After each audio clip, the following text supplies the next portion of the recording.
Hey everyone, welcome to this week's edition of Title Scoop. So this week's going to be a little bit different. We are going to talk about what to do if we have a missing seller. Now, this does happen from time to time, and it's not necessarily a missing seller, and we'll talk about that, but there are occasions where someone is actually missing. Now, I got this idea. I was watching a TV show fairly recently. I think it was called Disappeared, and it was all about people who led seemingly normal lives, and then all of a sudden one day they just disappeared, no explanation, nobody could find them, and they never were found. So it made me think, well, what would we do in that instance? If someone disappeared and then say their spouse, their children, their brothers, sisters, parents, whoever, tried to sell their real estate, could we do it? And if so, how could we do it? So we're going to go a little bit into this. I think it's probably going to go into 2 or 3 weeks. I didn't realize how much information there was out there. So hopefully you find it interesting. I have found it really interesting just going down the rabbit hole of missing persons. So what I found first is that most states do have statutes regarding what a missing person is. Now, sometimes they call them missing persons. Sometimes they call them absentee. And sometimes it just depends on in the process where they are. But most statutes do define it as one is person who has disappeared for an unreasonable amount of time, right, from their home or residence with no rational explanation. And then 2, that person has not been able to be located during that time period. Now, the language of the statutes does vary, obviously, from state to state, so you're going to want to look yours up if you want to know. And then the time period also is different depending on your state. So if you're trying to declare someone who's been missing as a dead person, there's going to be a time period. The other thing to note is the courts have a lot of discretion there. So depending on circumstances, facts, things like that, they can either make it longer or shorter. But I found a lot of states do follow common law, which is 7 years, but I saw some as low as 4 years as far as declaring a person dead. Now, generally speaking, we aren't going to know a person's missing until someone tells us, right? So same as a dead person. A lot of times we have no idea. We do the title, and if there's no death certificate or probate, we don't know they're dead. So once we're told someone is missing, we can obviously start dealing with it.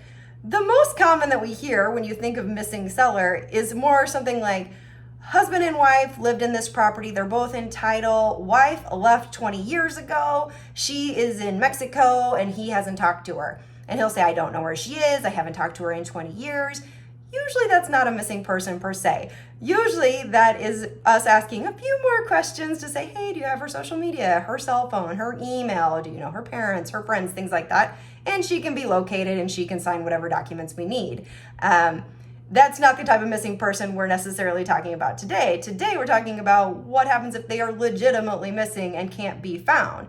Now, if you're thinking, well, when would that happen? There are some times that it happens as far as like natural disasters. When 9/11 occurred, obviously, those people were all declared dead with death certificates, and there was a process that was put in place by the state of New York. And then also like people in the military. Sometimes when people are in the military, they go to battle and their bodies can't be located and they can be declared dead. So again, we're going to go a little bit into that probably next week, a little bit more of what the statutory requirements are.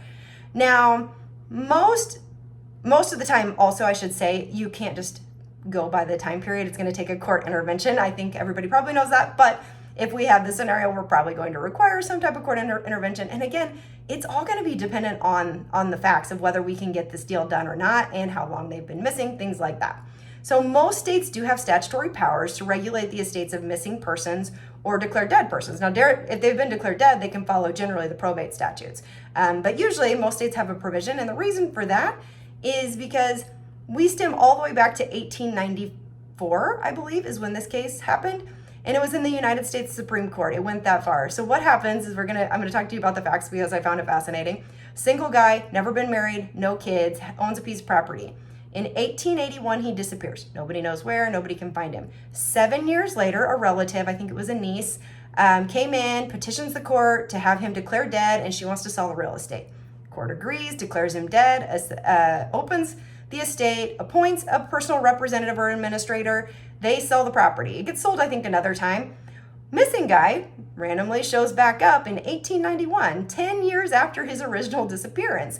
He files suit in his local court and says, hey, my due process was violated. And what happens is after several appeals, it ends up in the U.S. Supreme Court's lap, and the court agrees with him.